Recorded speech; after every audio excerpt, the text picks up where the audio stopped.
Olá, seja muito bem-vindo a mais um KS Cast. Seja bem-vindo você também que nos acompanha lá pelo nosso canal no YouTube, o KS Advogados.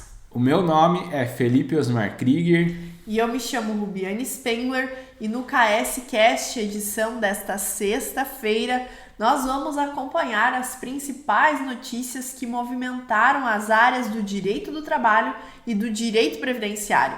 Então vamos já às informações.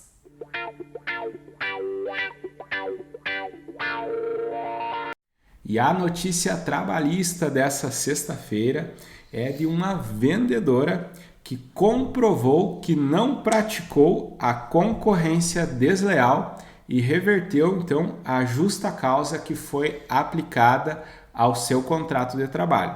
Vamos ver então os detalhes dessa situação. A primeira turma do TRT da segunda região manteve a decisão de primeiro grau e reverteu a dispensa por justa causa de uma vendedora das casas pernambucanas. A punição foi aplicada porque a mãe da trabalhadora mantinha um perfil no Instagram no qual ela comercializava produtos semelhantes aos da empresa, com 50 seguidores. Essa quantidade não foi considerada suficiente pelos magistrados para caracterizar a concorrência desleal. É importante destacar que a prática da concorrência desleal ela está prevista lá no artigo 482 da CLT e, segundo a jurisprudência, pressupõe o comportamento do trabalhador de modo a atrair clientes do patrão em benefício próprio, provocando prejuízo, então, a outra parte, que no caso seria aqui a empresa. A rede de lojas se defendeu afirmando que a profissional realizou curso de código de ética, tomando ciência de que deveria informar caso praticasse atividade semelhante à da organização. A trabalhadora, por outro lado, disse que o perfil era de sua mãe e que apenas ajudava com dados de contato, uma vez que a genitora estava sem telefone celular no momento da criação do empreendimento. O juízo de primeiro grau considerou que a concorrência desleal é incompatível com um perfil em rede social de apenas 50 seguidores frente a uma companhia de grande porte e com a atuação ampla em todo o território nacional. Citou ainda que mesmo que se pudesse considerar um ato de concorrência, a falta não seria suficientemente grave para a aplicação da justa causa, que é a sanção máxima, então, no contrato de trabalho. A decisão de segundo grau validou esses argumentos e acrescentou: a defesa da trabalhadora é perfeitamente crível ao afirmar que estava auxiliando a mãe na movimentação do negócio. Segundo o desembargador relator Daniel de Paula Guimarães, a situação apenas seria concorrência desleal caso a obreira estivesse adquirindo os mesmos produtos vendidos pela ré, dos mesmos fornecedores e os vendendo abaixo do preço praticado pela reclamada. Vejam os detalhes, dessa situação para caracterizar a concorrência desleal. E apesar de terem mantido a reversão da justa causa, os desembargadores da primeira turma excluíram a condenação à indenização por danos morais. Então eles entenderam que não era devido a indenização por danos morais aqui nesse caso. Segundo o relator, embora equivocados os fatos atribuídos à instituição, não são absolutamente levianos ou desprovidos de razoabilidade. Então, eles excluíram a condenação por dano moral, mas mantiveram a reversão da justa causa, o que vai ensejar então o pagamento de todos os direitos previstos lá na rescisão do contrato de trabalho sem justa causa, que é quando o patrão está mandando embora o trabalhador. Então, ela vai ter direito ao saldo de salário, às férias, o 13º, a liberação do FGTS, que quando é por justa causa, então a pessoa não tem a liberação do FGTS, a multa dos 40% do FGTS e também vai poder encaminhar, então, o seguro-desemprego, que no caso da rescisão por justa causa, o empregado fica sem esses direitos, né? Recebe uma rescisão bem mais reduzida. Sim, interessante aqui, o desembargador nos dá um conceito importantíssimo. Ele nos dá o conceito do que ele entende como concorrência desleal, que seria então caracterizada quando a empregada estivesse adquirindo os mesmos produtos vendidos na ré, dos mesmos fornecedores e os vendendo abaixo do preço praticado pela reclamada. Exatamente. Aí sim, então ele entenderia como uma concorrência desleal. É muito importante ter a clareza desse conceito para que não se saia aplicando justa causa de forma desmedida. Exatamente. E até a juíza de primeiro grau, ela disse que ainda que, né, a empregada Sim, a juíza estivesse fazendo isso, né, de má fé, antes da rescisão deveria ter sido aplicado alguma medida mais branda, talvez uma advertência ou uma suspensão, mas não existe, né, uma receita de bolo para esse tipo de situação, né? É muito importante que o patrão tenha uma boa assessoria jurídica que oriente ele para, então, tomar as medidas cabíveis, né? Aqui, com certeza, né, foi uma situação totalmente desproporcional, porque um perfil de Instagram, a gente que trabalha um pouco com redes sociais sabe quão é difícil ter um engajamento numa rede social com vários seguidores, né? Sim. Imagine alguém com apenas 50 seguidores, né? Não acredito que na cidade em que a loja Pernambucanas esteja instalada existam apenas 50 pessoas que seriam os únicos clientes da loja, né? Para que essa concorrência desleal fosse tão grave, né? A ponto de rescindir o contrato de trabalho, né? Sim, é necessário sempre ponderar, né? É comum chegar até o escritório, pessoas perguntando, mas é necessário aplicar 2 advertências, 3 suspensões, né? Essa é uma dúvida muito recorrente, né? A pessoa acha assim, então eu faltei uma vez, né? Levei uma advertência, agora então tem que levar mais 2 advertências, daí eu vou levar suspensão, aí sim o patrão pode me mandar embora. E não é assim que funciona, né? Não existe a legislação, ela não tem nenhuma previsão nesse sentido, né? Normalmente, na prática, quando é situações de falta ou de atraso, o patrão ele esgota, né? Ele esgota as medidas mais brandas para depois aplicar a medida mais grave, mas nada impede de que ele aplique uma advertência e já uma suspensão e rescinda o contrato de trabalho. Mas é justamente para que isso não aconteça, né? Para que o empregado depois não vá buscar a justiça, reverta a justa causa e cause todo, então, um transtorno. Mas o que eu acho que é importante esclarecer aqui é que o patrão ele deve buscar resolver esse problema com o empregado antes de rescindir o contrato de trabalho. Então, assim... Além de buscar, deve ter provas também dessa busca. Exato, não adianta você dar uma advertência, mas não pegar, né, a assinatura do empregado ou de testemunhas dessa situação. Sim. Mas, digamos assim, não é uma regra que tenha que ter 2 ou 3 advertências e uma suspensão para daí ensejar a justa causa do contrato de trabalho, né? Apenas há necessidade de se demonstrar. Existem casos graves, como nós já tratamos aqui em outros episódios, como por exemplo uma situação de furto, né? Não vai se esperar para que o empregado furte 2, 3 vezes a empresa para ir ensejar então a rescisão do contrato de trabalho. O ato de improbidade, né, que aí entra furto, roubo, ou esses crimes, né, de lesão ao patrimônio, né, que é caracterizador do ato de improbidade, ele em si já é uma situação gravosa que uma ocorrência já é o suficiente para ensejar a rescisão por justa causa do contrato de trabalho.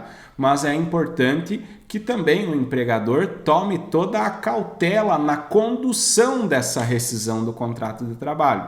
E buscando os órgãos competentes. Exatamente. Se houve um furto, é necessário fazer o registro de ocorrência, a polícia que vai fazer a investigação dessa situação. É necessário garantir ao empregado, ainda que haja suspeitas sobre o ocorrido, ou ainda que haja certezas. Ainda que tenha a prova da ocorrência do furto. É necessário respeitar o contraditório e a ampla defesa do empregado. Exatamente. É o respeito com a pessoa, independente do que ela tenha feito, o respeito acima de tudo, isso já é o suficiente. A dignidade da pessoa humana. Vamos então à notícia previdenciária dessa semana. E a notícia previdenciária lá do Tribunal Regional Federal da 4ª Região, que tem como manchete: segurada com trabalho rural em regime de economia familiar deve receber salário maternidade. O TRF da 4ª Região determinou que o INSS deve pagar salário maternidade para segurada especial a agricultora de 23 anos, moradora da localidade de Linha Travessão do município de Arroio do Tigre, Rio Grande do Sul. A decisão ela foi proferida por unanimidade pela 5ª turma, vindo então a modificar a sentença de 1º grau que havia negado o benefício.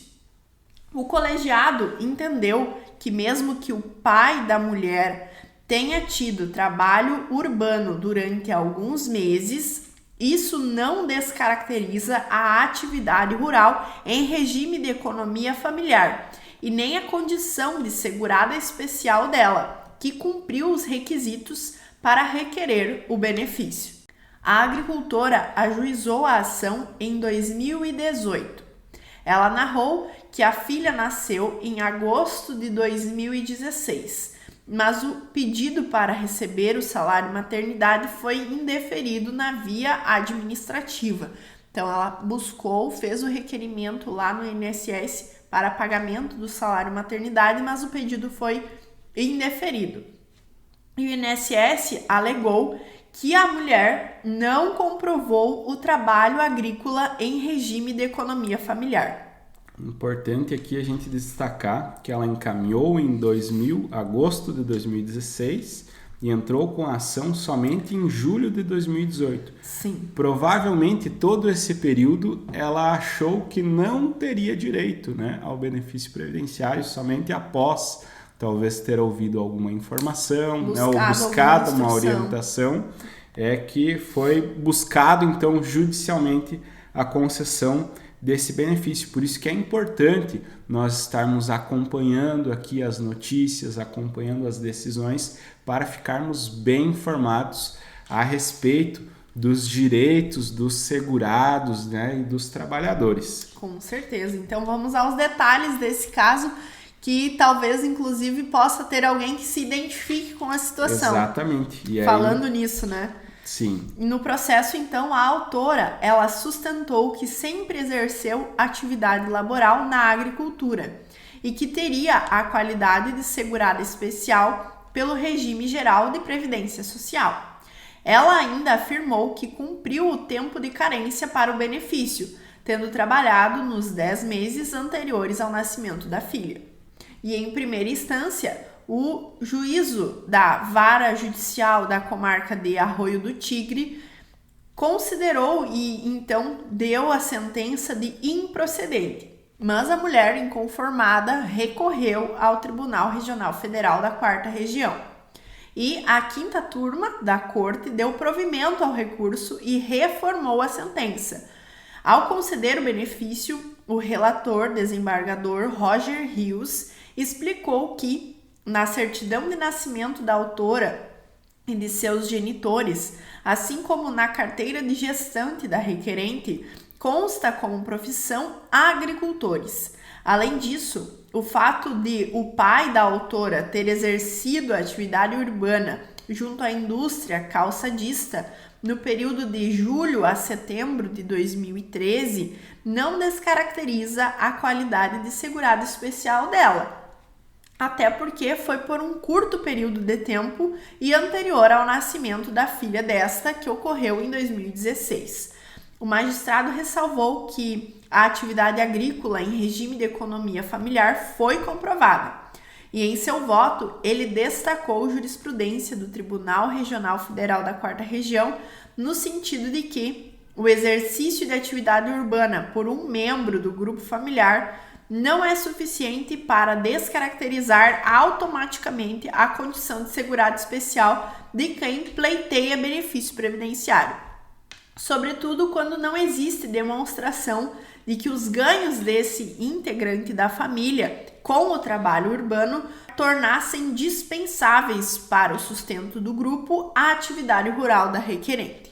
E o INSS, então, deverá pagar as parcelas devidas do salário maternidade a contar do parto, com atualização monetária e juros de mora calculados pela taxa Selic. Olha só, muito interessante essa decisão, né? Até para a gente entender, né, melhor a situação aqui.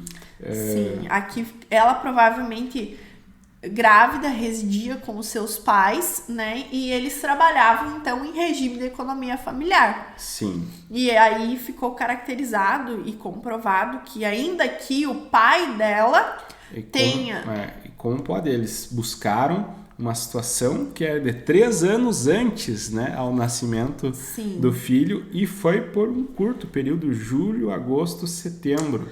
As informações meses, né? que o INSS tem acesso são interligadas, né? Então, ali a empresa realizou contribuições previdenciárias nesse período. Sim. E aí para o INSS foi suficiente para descaracterizar a condição de segurado especial do grupo familiar. Sim, mas inclusive na lei de benefícios previdenciários, né? Eu não sei se é na lei ou se é no decreto 3.048, mas existem exceções, né, a questão do segurado especial. Sim. E eu não lembro exatamente quantos meses, né, mas eu sei que nas entre-safras é permitido, né, que o trabalhador, o segurado especial, realize trabalho urbano no período de entre-safra para complementação da renda.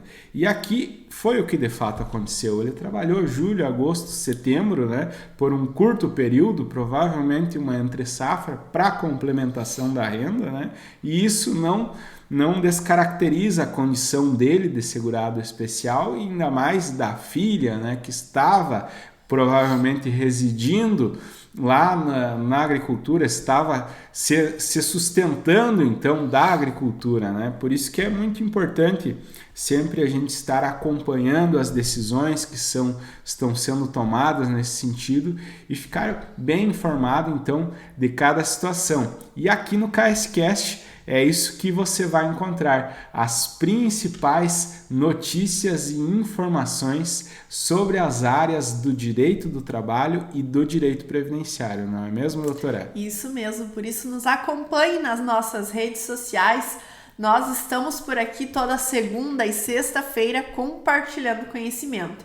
E lembre de compartilhar essas informações com seus amigos, com seus familiares, e assim nós compartilhamos conhecimento, deixamos todo mundo bem informado a respeito dos seus direitos. Um forte abraço e até a próxima! Até a próxima!